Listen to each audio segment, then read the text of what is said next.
Independent ডিজিটালে আপনাদের স্বাগত জানাচ্ছি। আমি আশিক হোসেন। আমাদের সাথে আজকে কথা বলতে যুক্ত হয়েছেন জ্যেষ্ঠ সাংবাদিক সেলিম খান।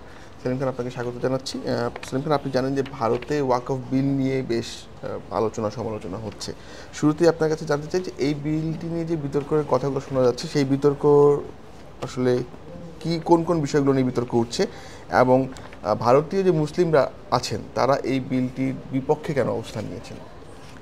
হ্যাঁ, একটা আপনি জিনিস বলেছেন যে ওয়াকফ বিল নতুন করে একটা সংশোধিত বিল। কারণ এই যে মুসলমানদের যে ওয়াকফ সম্পত্তি, এই ওয়াকফ সম্পত্তির বিল কিন্তু সেই ব্রিটিশ আমল থেকে আইন করা আছে। এই আইন করার কারণে কিন্তু মানে নতুন কোনো কিছু না, প্রতিবারই এটা সংশোধিত হয়েছে। এবারও যে 2025-এর এপ্রিলে এসে সংশোধিত হলো। এটি আপনার উদ্যোগটা আগেই নেওয়া হয়েছিল, তার মধ্যে আপনার এর মধ্যে লোকসভায় পাশ হলো বিলটি, তারপরে রাজ্যসভায় ভারতের পার্লামেন্টের উচ্চকক্ষ রাজ্যসভায় পাশ হয়েছে। পাশ হওয়ার পর বিলটি কিন্তু রাষ্ট্রপতি মুর্মু কিন্তু ইতিমধ্যে সই করেছেন, ফলে এখন আর এটি আর বিল আকারে নেই, এটি এখন ভারতে আইনে পরিণত হয়েছে। এখন এই নতুন আইনে কোথায় কোথায় অভিযোগ বা কোথায় কোথায় মানে বিতর্কটা সৃষ্টি করলো কেন? হ্যাঁ, ভারতের রাজনীতিতে একটা বড় ধরনের বিতর্ক বা আলোড়ন তুলেছে, এটা একটা। তো এই বিতর্কের মূল কারণ, আমি যদি ধরুন কোনো মাদ্রাজ থেকে প্রকাশিত দ্য হিন্দু পত্রিকার কয়েকটি পয়েন্ট তুলে ধরি যে এই মূল বিলের আপত্তির জায়গা কোনগুলো ছিল, তার মধ্যে একটা ছিল যে ওয়াকফ বোর্ড আছে ভারতে, প্রায় 32টা বোর্ড আছে, একটা সেন্ট্রাল আর বিভিন্ন রাজ্যে রাজ্যে ওয়াকফ বোর্ড, এবং ওয়াকফ বোর্ডের মধ্যে কিন্তু শিয়া সুন্নি সবার বোর্ড আছে। তো এই ওয়াকফ বোর্ডের মধ্যে যে সদস্যরা থাকবেন তাতে অমুসলিমদের অন্তর্ভুক্ত করতে হবে। এইটাতে একটা বিরাট আপত্তি যে অমুসলিমদের কেন সংখ্যা তাদেরকে নিতে হবে কেন? কারণ ভারতের সব ধর্মেরই নিজস্ব একটা স্বকীয়তা বজায় রেখে চলার অধিকার কিন্তু ভারতের সংবিধানই তাদেরকে দিয়েছে। যেরকম ধরেন যে প্রত্যেক রাজ্যে রাজ্যে হিন্দু টেম্পল বোর্ড আছে, তারপরে দেবত্ব সম্পত্তি বিষয় আছে, শিখদেরও এরকম ব্যবস্থা আছে। সেখানে কিন্তু কোনো জায়গায় কোনো মানে অহিন্দু বা শিখ নন এমন কাউকে কিন্তু তাদের বোর্ডের মধ্যে রাখা হয় না। তাহলে হঠাৎ করে কি এমন হলো যে ওয়াকফ বোর্ডের সদস্যদের মধ্যে অমুসলিম সদস্যদের রাখতে হবে? এটি একটি বিতর্ক। দ্বিতীয় বিতর্ক হচ্ছে যে ওয়াকফ বোর্ডের যে সম্পত্তি সেটা সার্ভে করা যাবে। সার্ভে করলে যেটা হবে, যদি কোনো বিতর্ক তৈরি হয় তাহলে এই বিতর্ক সমাধানটা কিন্তু সরকারের পক্ষ থেকেই শেষ পর্যন্ত আসবে এবং এটা সরকারের পক্ষেই যাবে। আপনি ধরেন যে ওয়াকফ বোর্ডের কি আছে, ওয়াকফ বোর্ডের মূল সম্পত্তি কিন্তু সবচেয়ে বড় হচ্ছে মসজিদের সংখ্যা কিন্তু ভারতবর্ষের যত মসজিদ অধিকাংশই প্রায় ওয়াকফ বোর্ডের সম্পত্তি। কবরস্থান, যেগুলো শত শত বছর ধরে এসে মসজিদ, কবরস্থান, তারপরে ধরেন আপনার এই এতিমখানা হতে পারে, মাদ্রাসা হতে পারে, এর মধ্যে বিভিন্ন জায়গায় বড় বড় শহরগুলোতে মানে গুরুত্বপূর্ণ স্থানে বড় ভবন হতে পারে। আর আছে যে বিপুল পরিমাণ ফসলি জমি। আপনার বলা হয় যে এই মানে ভারতীয় সশস্ত্র বাহিনী এবং ভারতের রেলওয়ের পরে সবচেয়ে বেশি পরিমাণ জমি আছে হচ্ছে ভারতের এই যে ওয়াকফ বোর্ডের হাতে, যার পরিমাণ প্রায় 9.5 লাখ একর। তারপরে কি বিপুল পরিমাণ জমি মানে ওয়াকফ বোর্ডের হাতে আছে। তো এইটা যে সার্ভে করা যায়, সার্ভে করলে আপনার বিভিন্ন সময় যদি ডিসপিউট মনে হয়, সরকার বা যারা পরিচালনায় থাকবেন তারা মনে করবেন যে এই সার্ভেতে না, এটা ওয়াকফ বোর্ডের ওয়াকফের সম্পত্তি না, সুতরাং তারা ওটাকে অবমুক্ত করতে পারবেন। 3 নম্বর একটা হচ্ছে যে ওয়াকফ বোর্ডের যাবতীয় সম্পত্তি সবগুলো একটা নির্দিষ্ট পোর্টালে নিবন্ধিত থাকবে। এই নিবন্ধিত পোর্টালের ক্ষেত্রে এক্ষেত্রেও যেটা ভারতীয় পার্লামেন্টে আলোচনার সময় আপনার বিভিন্ন এমপি বিষয়টি তুলেছেন যে ভারতের সব জমি ইতিমধ্যেই নিবন্ধিত, ফলে প্রত্যেকটা জমির চরিত্র কিন্তু ওখানেই নির্ধারণ করা আছে যে এটা ব্যক্তি জমি না ওয়াকফ সম্পত্তি না দেবত্ব সম্পত্তি না কোন সম্পত্তি, এটা ইতিমধ্যেই নির্ধারণ করা আছে। তাহলে আবার নতুন করে কেন এটা লাগবে? চতুর্থ হচ্ছে যে এটা একটা খুবই গুরুত্বপূর্ণ যে আপনি এই যে ওয়াকফ বোর্ডের দেখলেন যে বিপুল পরিমাণ সম্পদ, প্রায় 9.5 লাখ একর শুধু ফসলি জমি, এর বাইরে তো আরও অন্যান্য সম্পদ আছে। বলা হচ্ছে যদি 12 বছর যদি দখলে না থাকে তাহলে এইটা ওয়াকফ বোর্ড আর দাবি করতে পারবে না, এরকম একটা প্রভিশন সেখানে যুক্ত করা হয়েছে। আবার একটা বলা হয়েছে যে মালিকানা ও উদ্ভূত বিতর্ক নিরসনে আদালতের অধিকার কিন্তু আরও বাড়ানো হবে। ফলে এই জিনিসগুলো নিয়ে কিন্তু একটা বিপুল বিতর্ক ভারতে তৈরি হয়েছে। এখন আপনি যে দ্বিতীয় প্রশ্নটি করছিলেন যে এটা নিয়ে এত মুসলমানদের মাথা ব্যথা কেন, প্রথম জিনিস হচ্ছে যে কোনো জিনিস সংস্কার করাটা খুব মানে যুগোপযোগী করাটা বিষয়ে আপত্তি থাকার কথা না, কিন্তু যদি আপনি দেখেন যে নরেন্দ্র মোদী সরকার ক্ষমতায় আসার পর থেকে কিছু ঘটনা ঘটেছে, বিশেষত নরেন্দ্র মোদী দ্বিতীয় মেয়াদে ক্ষমতায় আসার পরে, তার মধ্যে একটা হচ্ছে যে সিটিজেনশিপ বিলে সেখানে কিন্তু প্রতিবেশী দেশগুলো থেকে সব ধর্মের মানুষকে ভারতে গেলে তাদের নাগরিকত্ব দেওয়ার কথা বলা হয়েছে, সেখানে মুসলমানদের কিন্তু খুব জেনে বুঝে বাদ দেওয়া হয়েছে। এটি একটি যেটা প্রতিবাদে কিন্তু ভারতের মুসলমানরা কিন্তু তীব্র ভাষায় প্রতিবাদ করেছিলেন যে পার্টিকুলার একটা ধর্মের লোককে কেন বাদ দেওয়া হবে, দিলে সবাই বাদ, না দিলে সবাই থাকবে। দ্বিতীয় যদি আর একটা বলি, সেটা হচ্ছে যে জম্মু কাশ্মীর রাজ্যের যে মর্যাদা ছিল 370 ধারা, সেই 70 ধারার বিশেষ মর্যাদা বিলোপ করা হয়েছিল। আপনি জানেন ভারতবর্ষে একমাত্র মানে মুসলিম সংখ্যাগরিষ্ঠ রাজ্য ছিল হচ্ছে জম্মু আর কাশ্মীর। এই জম্মু কাশ্মীরের এই যে 370 ধারার বিশেষ সুবিধা, সেটা রহিত করার পেছনেও কিন্তু একটা ধর্মীয় মানে কি বলবো কারণ এর পেছনে দায়ী ছিল। তৃতীয় যদি বলি যে রাম মন্দির যেখানে তৈরি করা হলো, সেটা ছিল হচ্ছে বাবরি মসজিদ সেই 1992 সালের 6 ডিসেম্বর ভাঙা হয়েছে। তারপর অনেক মামলা মোকদ্দমা চলেছে। তো বাবরি মসজিদের পরে সেইটা পরবর্তীতে রাম মন্দির, সেখানে বিশাল পরিমাণ অর্থ ব্যয় করে রাম মন্দির তৈরি করা হলো। তো এই ধরনের ঘটনাগুলো একের পর এক ঘটনা ঘটার পরে নানা ধরনের মব লিঞ্চিং হয়েছে, এর মধ্যে ধরেন গণপিটুনির শিকার হয়েছে গরিব মুসলমান, দলিত, এরা নানাভাবে হয়রানির শিকার হয়েছে। ফলে মুসলমানদের অবস্থা ভারতবর্ষ হয়েছে অনেকটা ঘর পোড়া গরুর মতো। যে কারণে এই যে নতুন ওয়াকফ বোর্ডের বিষয়ে যে সংশোধিত আইনটা আনা হলো, এতে হয়তো অনেক কিছুই হয়তো ভালো আছে, কিন্তু আপনি একটা বিশাল কমিউনিটি, বিশাল সম্প্রদায়কে, বিশাল ধর্মীয় জনগোষ্ঠীকে আপনি আস্থায় না নিয়ে তাদেরকে আপনি তাদের পুরো বিষয়টাকে চেঞ্জ করে দিলেন শুধুমাত্র আপনার সংখ্যাগরিষ্ঠতার জোরে। আপনি যদি মানে বিষয়টা দেখেন যে শুধুমাত্র সংখ্যাগরিষ্ঠতা থাকলে কি হয়, তাহলে সব কাজগুলোই হলো কিন্তু সংখ্যাগরিষ্ঠ। এখানে সমাজে কিন্তু একটা মতৈক্য তৈরি করার কোনো চেষ্টা হয়নি। আরেকটা বিষয় যে বিজেপি সরকার এখন যারা ক্ষমতায় আছে ভারতে, তারা আসলে কোন যুক্তিতে এই সংশোধনীগুলো এনেছেন এটা কি জানা গেছে?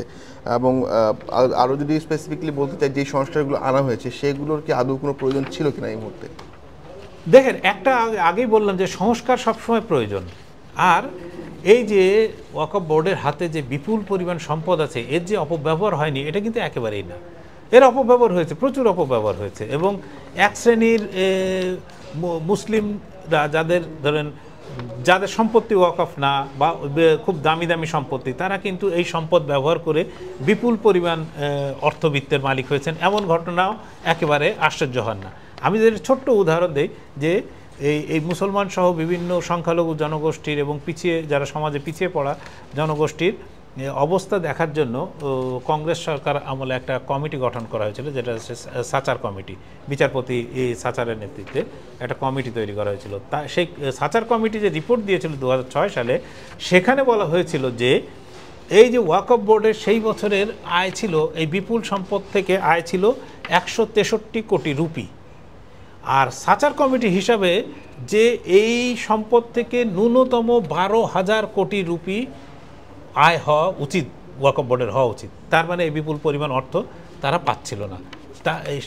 এর অর্থই হচ্ছে যে এখানে কোনো ধরনের কোনো গোলমাল আছে, বা এখানে একটা তসরূপের ঘটনা ঘটে, বা অনেক কিছুই চলতে থাকে। কিন্তু তার সংশোধনের জন্য আপনি আবার এই ব্যবস্থা আনতে পারেন না। সেই কারণে কিন্তু মানে বিজেপি যে কাজটি করেছে, সেখানে তার মানে ভালো উদ্দেশ্য হচ্ছে তার পক্ষপাত, এক ধরনের পক্ষপাত বা প্রতিহিংসা যদি বলি। বিজেপি তো রাজনীতি মূলত একটা উগ্র হিন্দুত্ববাদী রাজনীতির উপর ভর করেই তো চলতেই পারে, কিন্তু সেইটাকে এত নগ্নভাবে, এবং আপনি দেখেন যে প্রতিটা ক্ষেত্রে টার্গেট কিন্তু মুসলমানদের করা হচ্ছে। কারণ মুসলমানদের টার্গেট করাও সোজা, বৃহত্তর জনগোষ্ঠী। ফলে হচ্ছে যে এই বৃহত্তর জনগোষ্ঠীকে আপনার যদি তাদের বিরুদ্ধে কোনো ব্যবস্থা নেওয়া হয় তাহলে সংখ্যাগুরু সম্প্রদায় এই একইভাবে মানে কনসলিডেট হয়, তারা এক জায়গায় আসে, তারা মনে করে যে এটা একটা বেশ জব্দ করা গেল। এটা শুধু ভারতবর্ষ না, এটা সারা পৃথিবী জুড়ে এই একই জিনিস ঘটে চলেছে। আপনি আমেরিকায় কালোদের উপরে বা নন খ্রিস্টানদের উপরে বা অন্য জায়গায় অন্যান্য দেশেও আপনি একই সংখ্যালঘুরা, সব জায়গায় সংখ্যালঘুরা কিন্তু কম বেশি নিপীড়িত হন। যে সংখ্যালঘুকে সম্মান করাটাই কিন্তু একটা দেশের সৌন্দর্য, সেই জায়গাটাই কিন্তু আমাদের এই উপমহাদেশ কোনো দিনও শিখলো না। আরেকটি বিষয় যে আপনি বলছিলেন যে ওয়াকফ বোর্ডের হাতে বিপুল পরিমাণ একটা সম্পদ আছে, সরকার কি এখন এই যে বিলটা যে আইনে পরিণত হলো এর ফলে কি সরকার চাইলেই সেগুলো নিজেদের আয়ত্তে নিতে পারবে বা অধিগ্রহণ করতে পারবে, এমন কোনো সুযোগ কি তাদের থাকছে? এর মধ্যে অনেকগুলো লুপহোল রাখা হয়েছে যেটা দিয়ে খুব সহজেই, আমি যদি বলি যে আপনার উদ্ধব ঠাকরে হচ্ছে শিবসেনার নেতা এবং জানেন তার বাবা বলা হয় যে বিজেপির চেয়েও অনেক মানে কঠোর হিন্দুত্ববাদী এই একটি দলের নেতা ছিলেন তার বাবা। তো সেই দলের নেতা হচ্ছেন উদ্ধব ঠাকরে নিজেই বলছেন যে এই মুসলমানদের উদ্দেশ্যই হচ্ছে যে মুসলমানদের জমিগুলো দখল করাই হচ্ছে এই সরকারের মূল উদ্দেশ্য। আপনার একাধিক, যদি আপনারা এই ডিসকাশনটা শোনেন যে পার্লামেন্টে যে আলোচনাগুলো হয়েছে, বিভিন্ন সদস্য যে অংশ নিয়েছেন, তাদেরও একটাই বক্তব্য যে কারণ এত গুরুত্বপূর্ণ স্থানে স্থানে এই ওয়াকফ সম্পত্তি আছে, সেটা আপনার আমার কল্পনারও বাইরে। ভারতের বিভিন্ন বড় বড় শহর, বিভিন্ন স্থান, ধরেন আপনার অমিত শাহ অভিযোগ করলেন যে তামিলনাড়ুতে একটা মন্দিরের আশপাশের 500 বিঘা জমি নাকি ওয়াকফ সম্পত্তি করা হয়েছে। এবং এটার কতটা সত্য, 500 বছর আগের সেই সম্পত্তি নাকি মন্দিরের সম্পত্তি ছিল, সেটা ওয়াকফ করা হয়েছে। তো এরকম ঘটনা থাকলে সেটার ব্যতিক্রম থাকতে পারে, কিন্তু অধিকাংশই এই সম্পদ কিন্তু মসজিদ, কবরস্থান এই জাতীয় বা দরগা, ধর্মীয় স্থান, মূলত ধর্মীয় স্থান। আর আমাদের যে মুসলমান সোসাইটিতে যেটা করা হতো সেটা হচ্ছে যে যখন মনে হতো যে এই সম্পত্তি নষ্ট হয়ে যেতে পারে বা এই সম্পত্তি তার মানে উত্তরাধিকার যারা, তারা হয়তো ঠিকমতো মেনটেন করতে পারবে না, রাখতে পারবেন না, সেই জন্য কিন্তু অনেক পরিবার এই ওয়াকফ সুবিধা নিয়ে তারা সব সম্পদকে ওয়াকফ বা আল্লাহর হস্তে করে দিত, যে এই সম্পত্তির বিক্রির অধিকার তাদের উত্তরাধিকারদের রহিত করা হতো। এটাই কিন্তু ছিল মুখ্য উদ্দেশ্য, যে তারা যাতে এটা বিক্রি না করে ভোগ দখল করতে পারবে কিন্তু কোনো বিক্রি করতে পারবে না। আপনার কাছে শেষ একটা প্রশ্নের উত্তর জানতে চাই, সেটা হচ্ছে যে এই বিলটি আইনে পরিণত হওয়ার ফলে ভারতের রাজনীতিতে কি বৃহত্তর পরিসরে যদি আমরা চিন্তা করি কোনো ধরনের প্রভাব ফেলবে কিনা? ভারতের রাজনীতিতে তো একটা প্রভাব, দেখেন প্রভাব তো অলরেডি ফেলবে, বা এইটা আপনার যদি আমরা আবার সেই ভারতের লোকসভা এবং রাজ্যসভার আলোচনায় ফিরে যাই, সেখানে একজন এমপি বলছিলেন যে বিজেপি গরিব মুসলমানদের উপর বা পিছিয়ে পড়া মুসলমানদের উপর, মুসলমান নারীদের প্রতি অত্যন্ত সহানুভূতিশীল। শুনতে খুবই ভালো লাগে যে তারা এখান থেকে বিপুল পরিমাণ অর্থ, যে আয়ের সুযোগ আছে সেইগুলোকে নিয়ে তারা তাদের জন্য ব্যয় করতে চান, তাদের ভাগ্য পরিবর্তনের জন্য ব্যয় করতে চান। অথচ বিজেপির এই নিয়ে কথা বলার জন্য তাদের লোকসভা, রাজ্যসভা কোথাও তাদের একজন মুসলমান সদস্যই নেই। সে সরকার গঠন করছে, এত বড় একটা দল, সারা ভারতবর্ষ জুড়ে তাদের অস্তিত্ব, কিন্তু সেই দলের একজন মুসলমান প্রতিনিধিও কিন্তু রাজ্যসভা বা লোকসভায় এমপি হিসাবে নেই। অথচ সে মুসলমানদের জন্য দুঃখে তার কোনো মানে সীমাহীন দুঃখ তার। তো এইরকম একটা জায়গায় বিশ্বাসযোগ্যতা যখন হয়, তখন বিশ্বাসযোগ্যতা থাকে না। আর আপনি এর আগে আমি যে কথাগুলো বললাম, যে 370 ধারা হোক বা সিটিজেনশিপ অ্যামেন্ডমেন্ট বিল হোক, আপনার রাম মন্দির হোক, যে কোনো জায়গায় এক্ষেত্রে কিন্তু মুসলমানরা আস্থা পাওয়ার পরিবর্তে বরং তাদের মধ্যে ক্ষোভ এবং কি বলবো শঙ্কা সঞ্চার হয়েছিল। ফলে সেই জায়গায় তাদেরকে আস্থায় না নিয়ে এরকম একটা কাজ করলে তাদের ওই যে সিঁদুরে মেঘ দেখার মতো।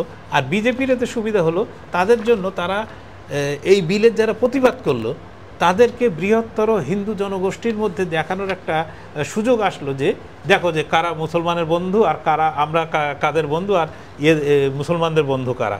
এরকম একটা ডিভিশন তৈরি করার উদ্দেশ্য এখানে অবশ্যই পরিষ্কার। অনেক ধন্যবাদ সেলিম খান। পরবর্তীতে নিশ্চয়ই আবারও আপনার সাথে কথা হবে। আজ এ পর্যন্তই, দেখা হবে পরবর্তী আয়োজনে। ইন্ডিপেন্ডেন্ট ডিজিটালের সঙ্গেই থাকুন।